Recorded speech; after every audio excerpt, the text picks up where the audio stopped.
What is Cafe Mocha?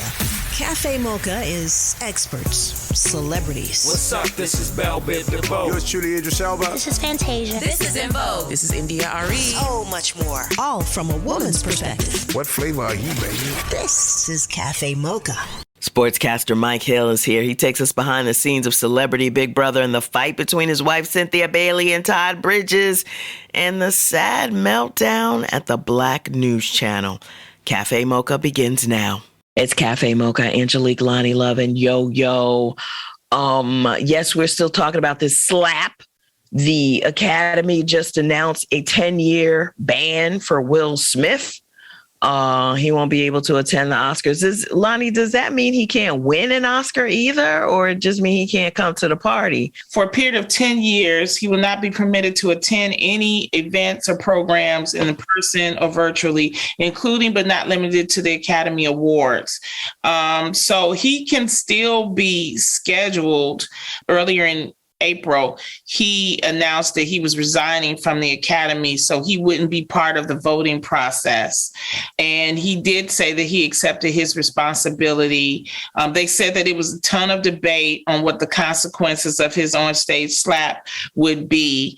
And the thing is that a lot of people are like, oh, he's banned, but they haven't banned Roman Polanski. They haven't banned Kevin Spacey. Any of the sexual assault people, they have not banned. That was the issue with taking the Oscar away, is that we have people with much worse infringements that still, I mean, you know, obviously Harvey Weinstein is in prison, but right.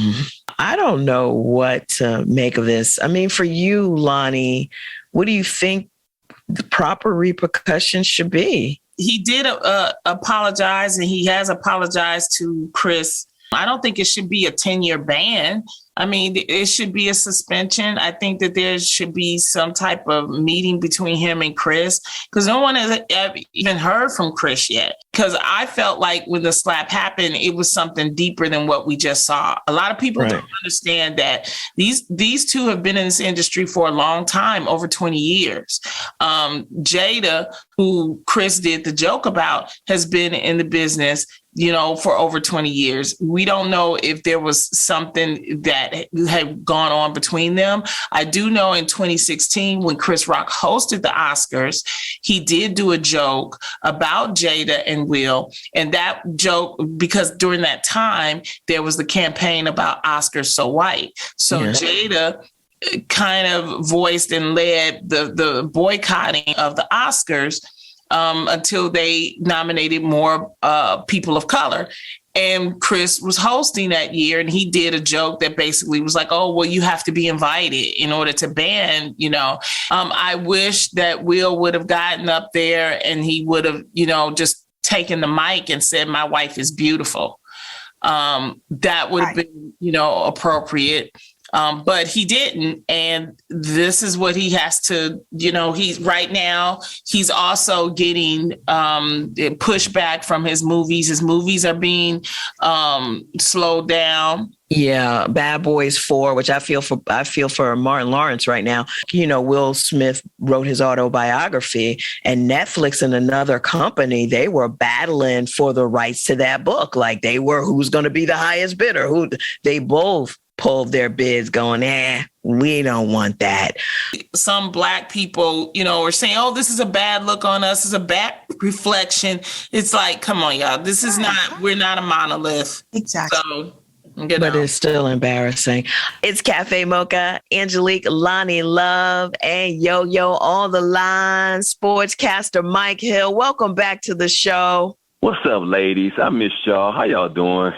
We're doing good. How you doing is the question. I'm amazing. You know what? I'm getting past. I know you guys have heard what happened at BNC, so I wanted to start off with that, with the Black News Channel and everything. So I'm thinking about my colleagues and everybody who lost their jobs and who are going without their pay. I think it's an embarrassment. It's a shame what the ownership group has done to those people. Not being able to have their final paychecks for money that's owed to them. I understand the bankruptcy situation and whatnot, but when you put people in a situation like that, people who rely on these paychecks, who have to take care of their families and their kids and just trying to get out of Tallahassee after they moved to Tallahassee, and you put them in a bind like that. I think it's an embarrassment to not only just the black news organizations, but just news organizations and just organizations, period. So I'm praying for them, and if there's anything I can do to help them out in any sort of way, I'm there for them. So I just want you guys to pray for them as well. We absolutely will. And for people who weren't up on this, the Black News Channel was this growing, exciting moment that was streaming pretty much everywhere, on Roku, on every major cable station. They ran, our Salute Her Awards.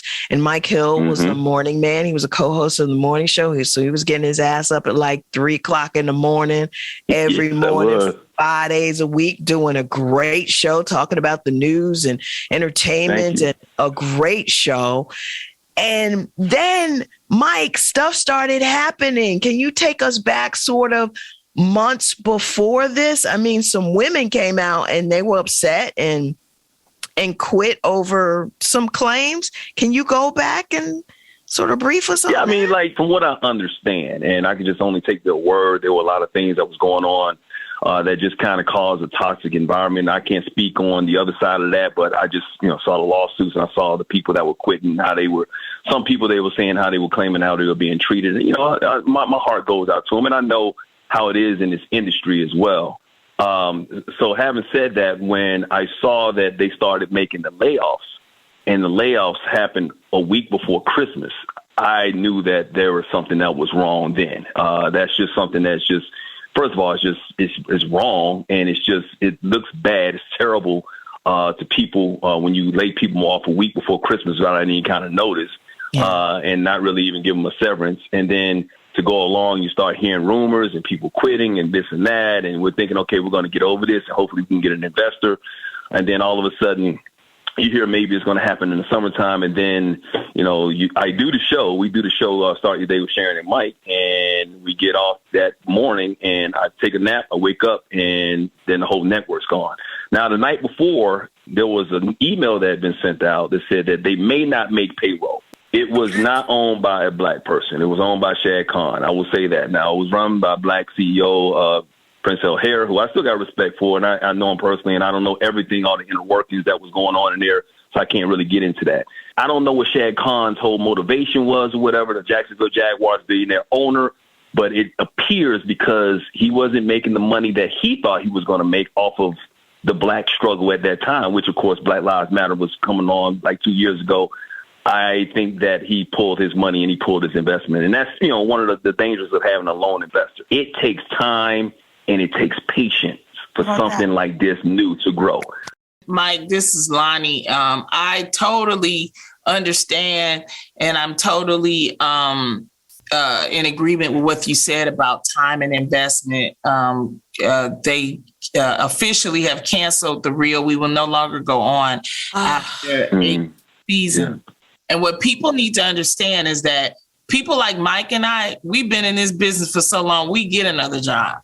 But who you feel sorry for are the crew members. These are the people that have families, they work, and I think because you don't see them, behind the camera working, we're talking about the PAs. For some people, for ACs, their first job. And really what actually, and I have put this out, that killed, in my opinion, The Real was COVID. What people don't realize is that when COVID happened, we went virtual, but then to get back just into a studio, we have to have a COVID officer. And it's anywhere between $500,000 to $1 million, plus to cover the nurses, the testing, to make sure you have all the protocols, the PPE, and that has to be covered. So when you have that on a small budget, it just can't make it. And some people are like, oh, it can't be COVID. I'm like, no, I'm telling you, I'm being transparent that money is real. And the thing is, when they do things like BNC or a show like The Real, sometimes they have in their mind what they think this is supposed to be about. it's not the people in front of the camera, some of them, yeah, but the people behind the camera, those crew members that have children, they are the ones that's suffering from this. And especially when it's a startup, like starting off in COVID and starting off virtually and not being in studio and not having some sort of support sometimes, or not even having the marketing. You know, I was so angry, Mike, because we need news. You know, that's heartbreaking to me. It's heartbreaking. But I applaud you, Lonnie. I really do. I want to say that. I really do. Like you said, we'll bounce back, but we are thinking about the crew members that aren't as fortunate. Some living paycheck to paycheck and may have just saved up for a month or two of their savings, whatever, and now it's going to be depleted because they're not even getting what's owed to them. So, that's the saddest part about all this situation, anything that's canceled at any time. Mike, I love my sister friend, Cynthia, your wife, Cynthia Bailey. She hosts from time to time with me on E-Daily Pop. She was a wonderful addition to Celebrity Big Brother. And it was funny because there was a little dust up. And for people that don't know, Celebrity Big Brother is when they put celebrities in a house. And it would her and Todd Bridges and Lamar Odom and some other cast of characters, about 8 of them. And they don't have their phones. They're not allowed to have phones. So you can't contact them. And so there was a little issue that happened between Cynthia and Todd Bridges. And it was a doozy. And so I called Mike because I was like, Mike, do I need to get my Vaseline and go on over there to the house? I was a little fired up. She was in the house, and I guess it was a disagreement about who gets voted off and loyalty and all that type of stuff. And I think Todd got upset with Cynthia because she voted him out or whatever, and he stayed, but he was upset about that. And they had a little discussion. And I know my wife, if you push her in a corner, or she's the nicest and sweetest lady in the world, but 50 Cent will come out. And they started cursing each other out. The problem I had is any man that starts to get up and start walking towards my wife, I'm going to have an issue with that. That ain't happening. You ain't going to get in my wife's face. I had to get it out. So I put a tweet out saying this, blah, blah, blah, and the lost his blah, blah, blah mind. They made up while they were in the house. And as a matter of fact, they became really cool. And they actually just shot something together, Lonnie. I think you may have even done it too, like this celebrity beef thing that's coming out on NBC on Peacock. Yeah. They just shot something together. And so they're really good friends. They text each other all the time. So I haven't had to see Todd Bridges, but that day I was going to have to see Todd Bridges. It would have been more than a Will Smith moment. It would have been more than that. It wouldn't have been just a slap. It would have been a little bit longer than that. Mike, always good talking to you. Thank you so much. Anytime, ladies.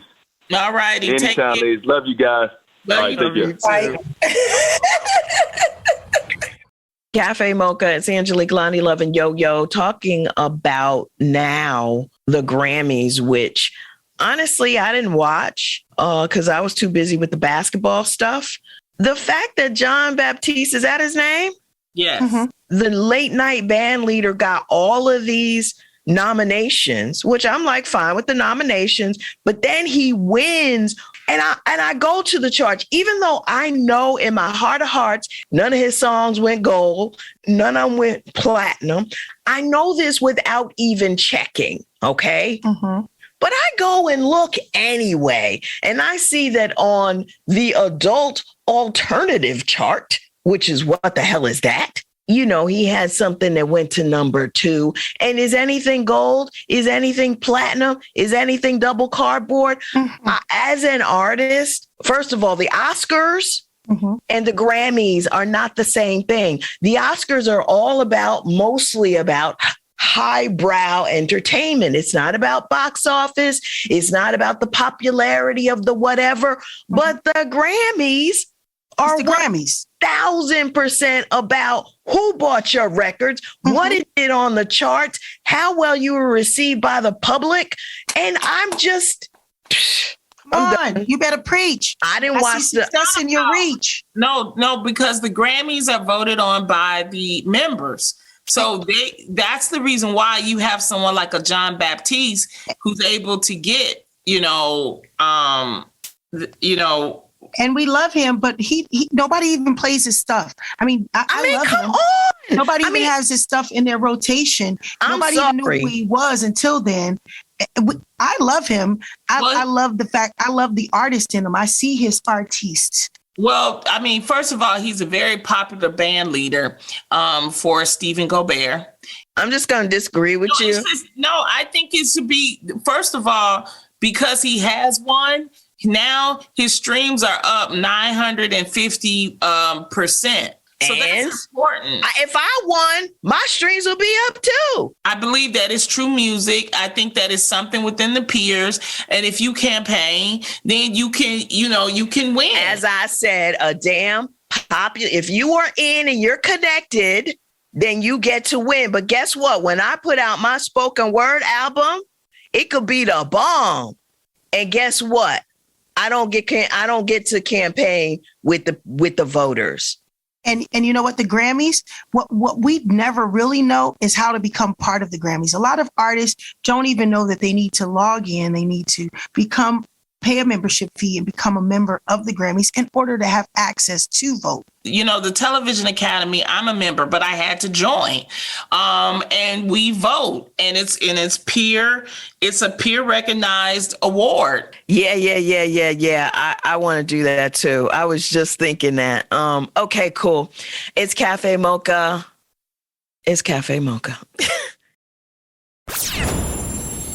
Hey, this is Claude Kelly from We Sound Crazy with your Black Music Month Spotlight. Victoria Monet is an American singer and songwriter. As an artist, Monet released a second installment of her Jaguar trilogy, titled Jaguar 2. The album won Best R&B Album and Best Engineered Album, Non-Classical, at the 66th Grammy Awards, and featured hit singles such as Smoke.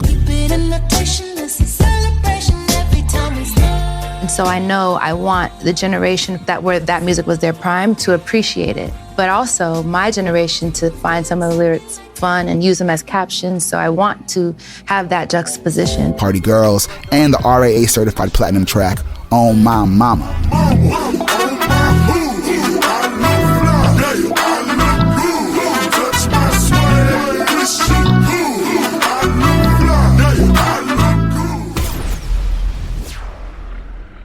Hey, it's Angelique here. Walt Disney World Resort is bringing you the culture with music, art, and food. Imagine savoring Princess and the Frog's decadent bread pudding and berry beignets at Disney's Port Orleans Resort. Take in Disney's Animal Kingdom Park's Circle of Life Festival, celebrating the Lion King and more. Walt Disney World Resort is a place where you can come and celebrate with your family, and you can do it soulfully. Bring yourself to Walt Disney World Resort and celebrate the culture.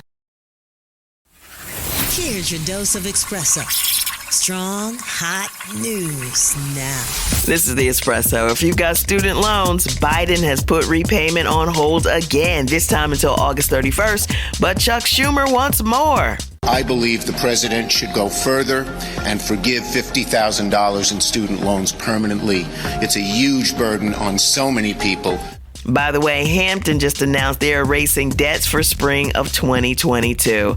And Fox News swears the ladies of Black Lives Matter have taken donation money and splurged on big homes. But they recently tweeted some of the ways they've been using that donation money. BLMGNF, that's a global foundation, has provided $3 million in direct support to families struggling to navigate the impact of COVID. They said we have granted over $25 million to Black-led frontline orgs around the world. The organization provided investments to orgs run by families impacted by police violence. And Cam Newton's in trouble for this one. A woman for me is handling your own, but knowing how to cater to a man's needs. A lot of times when you get that aesthetic of like, I'm a boss, like I'm a this, I'm a that. No, baby, like, but you can't cook. That's the Espresso. Make sure you go to SaluteHer.com and get ready for the Mother's Day edition of the Salute Her Awards. We're giving away free goodies. The event is free. You don't even have to leave your living room, and it promises to inspire you like it does every year. SaluteHer.com, register for the event, maybe win a sister's gift box. Then tune in Mother's Day at 7 p.m. for the Salute Her Awards presented by AARP and Toyota. That's the show. Until next time, you can find us on all platforms at Cafe Mocha Radio. Cafe Mocha is a production of Miles Ahead Broadcasting in partnership with Compass Media. Executive producer Sheila Eldridge. For comments, booking, or more information, visit cafemocharadio.com. Hi, this is Chuck Harmony from We Sound Crazy with your Black Music Month Spotlight. Missy Elliott is a pioneering American songwriter, rapper, singer, and producer. She emerged in the 1990s as part of the R&B girl group Sister and gained widespread recognition for her innovative approach to performance and music production. Me, I'm super fly, super duper fly, super duper fly. Me, I'm super fly, super duper fly. In 2020, Billboard ranked her at number 5 on their list of the 100 greatest music video artists of all time. And in 2023, Elliott became the first female rapper inducted into the Rock and Roll Hall of Fame. Being the first to be inducted in the Rock and Roll Hall of Fame means so much to me because I never thought that in a million years, like that's probably the top tier of making it as an artist.